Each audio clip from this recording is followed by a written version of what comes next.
Hello दोस्तों, स्वागत है आप सबको मेरे यूट्यूब चैनल पर। आज हम पढ़ने वाले हैं एमपी कांस्टेबल 2017 एग्जाम में आए हुए क्वेश्चन फर्स्ट है।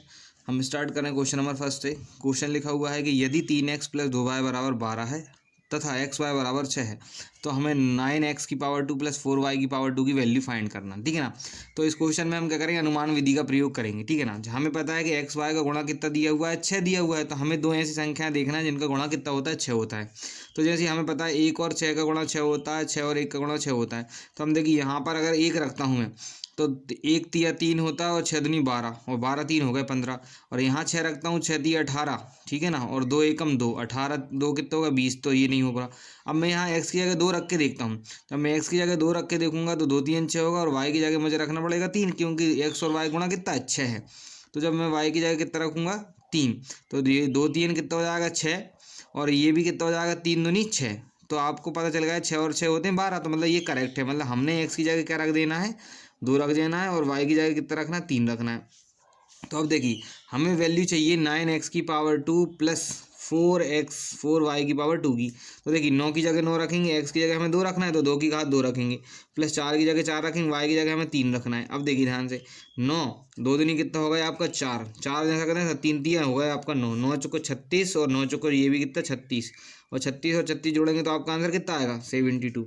मतलब इस क्वेश्चन का करेक्ट आंसर है 72, जो कि ऑप्शन नंबर सी है, ठीक है। क्वेश्चन नंबर सेकंड कर रहे हैं हम। क्वेश्चन सेकंड में लिखा हुआ है एक मंदिर में 25 बेलनाकार स्तंभ हैं। प्रत्येक स्तंभ की त्रिज्या 28 सेंटीमीटर तथा ऊंचाई 4 मीटर है। देखिए ये सेंटीमीटर ये मीटर है। उन स्तंभों की पेंटिंग लागत निम्न होगी, जबकि पेंटिंग की लागत 8 रुपये प्रति वर्ग मीटर की है। देखो यहाँ भी आंसर में जो लागत मूल्य है वो प्रति वर्ग मीटर में है और ये सेंटीमीटर में दिया हुआ। सबसे पहले तो हम इसे सेंटीमीटर को मीटर में कन्वर्ट करेंगे। उसके लिए सबसे पहले देखें, हमें मंदिर में लगे बेलनाकार एक स्तंभ का वक्र प्रस्थ निकालना होगा।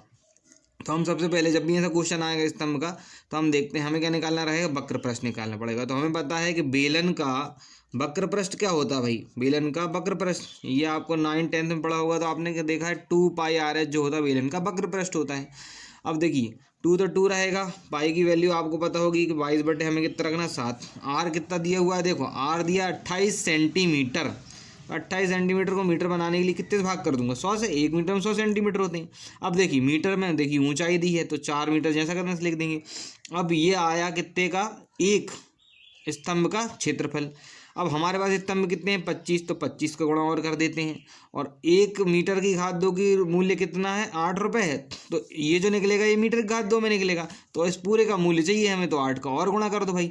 अब देखो 25 से मैं काटता हूँ, 25 से 4 बार में 100 कट जाएगा, 4 से ये पूरा 4 कट जाएगा, 7 से ये 28 4 बार में कट जाएगा। तो आपके पास बचता है 2 × 22 × 4 × 8। अब इसका गुणा करना आंसर आ जाएगा।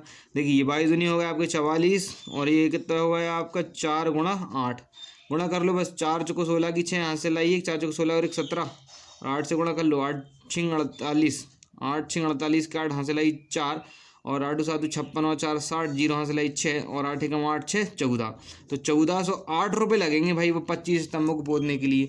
देखते हैं ऑप्शन में, ऑप्शन नंबर ए आपका क्या है करेक्ट आंसर है, जो कि आपका कितना है 1408 रुपये 25 स्तंभों को पोतने में लगेंगे। क्वेश्चन नंबर थर्ड देखिए।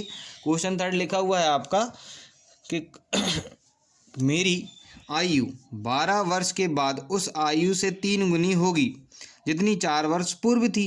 मेरी वर्तमान आयु निकालना है। देखो वर्तमान आयु, जब भी इस टाइप का क्वेश्चन आएगा आप देखिए ध्यान से, आपको करना क्या है, हमें क्या निकालना है, वर्तमान आयु निकालना है। तो मान लो वर्तमान आयु एक्स भाई, और 12 वर्ष बाद कितनी हो जाएगी, x + 12 हो जाएगी भाई। आज x है तो 12 वर्ष बाद 12 जुड़ जाएंगे ना।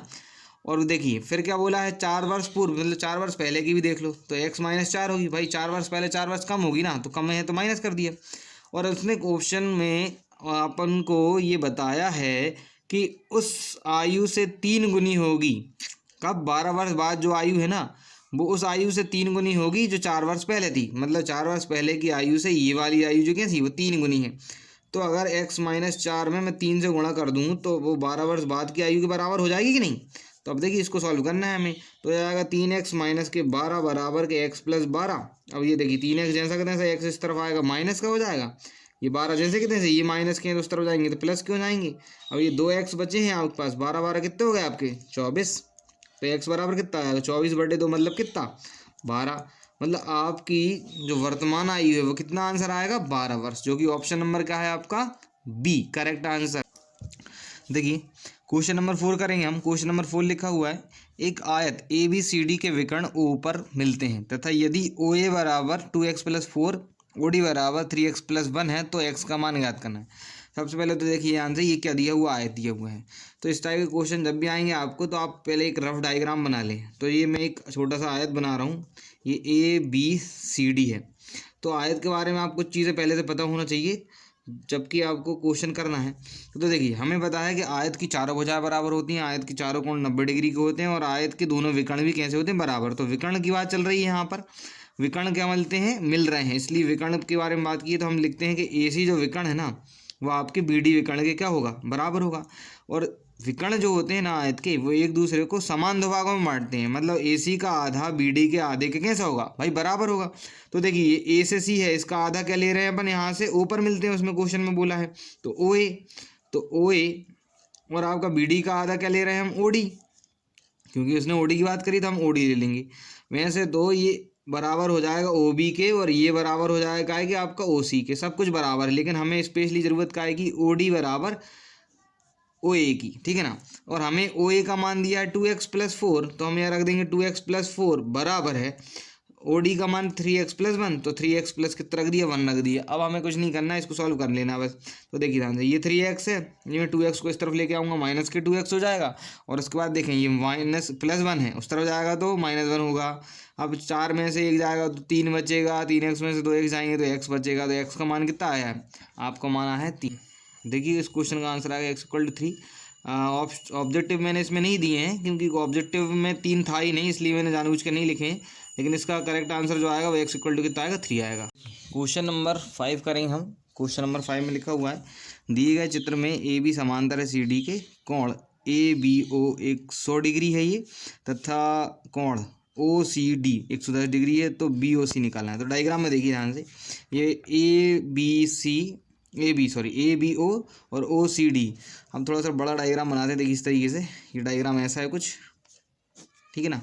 ये आपका ए है, बी है, ये ओ है, ये सी है और ये डी है, और इसमें आपको दिया है क्या ए बी ओ, ये एंगल कितना दिया है आपको 100 डिग्री का दिया हुआ है, और आपका ओ सी डी ये कितना दिया हुआ है 110 डिग्री का दिया हुआ है।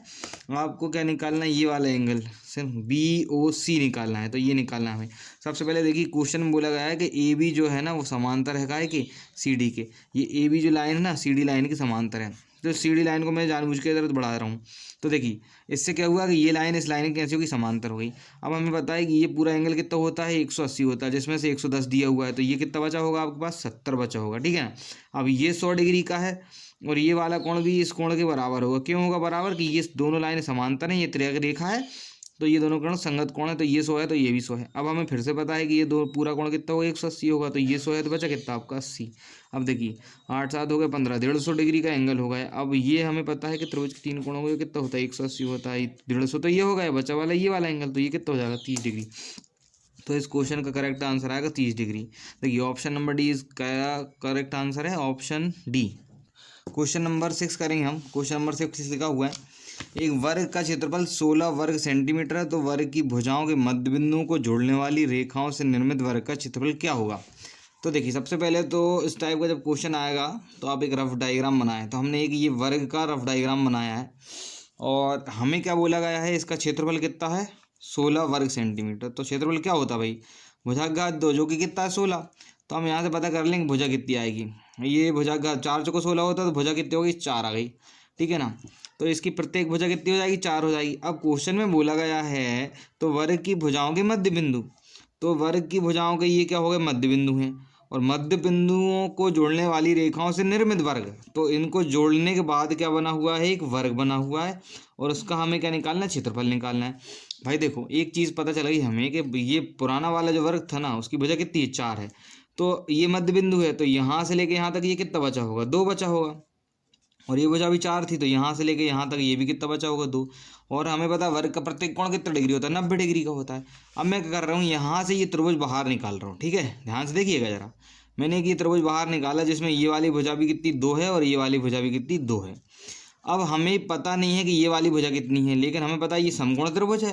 तो समकोण त्रिभुज है तो समकोण के सामने वाली भुजा क्या होती है, ये होती कर्ण होती है। और कर्ण क्या होता है भाई, कर्ण जो होता है बाकी दो भुजाओं के वर्गों के योग का वर्गमूल होता है। तो हमने दोनों का वर्ग करा, फिर योग करा, फिर वर्गमूल करा, तो ये हो गया 8, 4 और 4 सॉरी ये 4 और ये 4, और 4 4 हो गया कितना 8, और 8 का वर्गमूल निकालेंगे तो कितना आएगा 2√2 आएगा। मतलब हमें पता चल गया कि ये वाली जो भुजा है ना वो 2√2 है। तो इस वाले चतुर्भुज की प्रत्येक भुजा क्या हो जाएगी, ये वर्ग है, ये अंदर जो बना ना ये एक वर्ग है, तो इसकी भुजा कितनी होगी, प्रत्येक भुजा 2√2 होगी। और वर्ग का फिर से हमें क्या निकालना है, क्षेत्रफल निकालना है। तो वर्ग का क्षेत्रफल क्या होता है, भुजा की घात 2, और भुजा कितनी है 2√2 है। तो 2√2 है तो इसका वर्ग कर देंगे तो 2 दूनी कितना हो जाएगा आपका 4, और √2 का गुणा कर देंगे 2 बार तो कितना जाएगा 2, तो 4 दूनी कितना आ गया 8। मतलब ये जो अंदर वर्ग बने है ना उसका क्षेत्रफल कितना है 8। अब सेंटीमीटर में दिया है तो सेंटीमीटर क्या हो जाएगा आपका, सेंटीमीटर की घात 2। तो ये ऑप्शन नंबर सेकंड 8 वर्ग सेंटीमीटर इस क्वेश्चन नंबर 6 का आंसर होगा। That's all.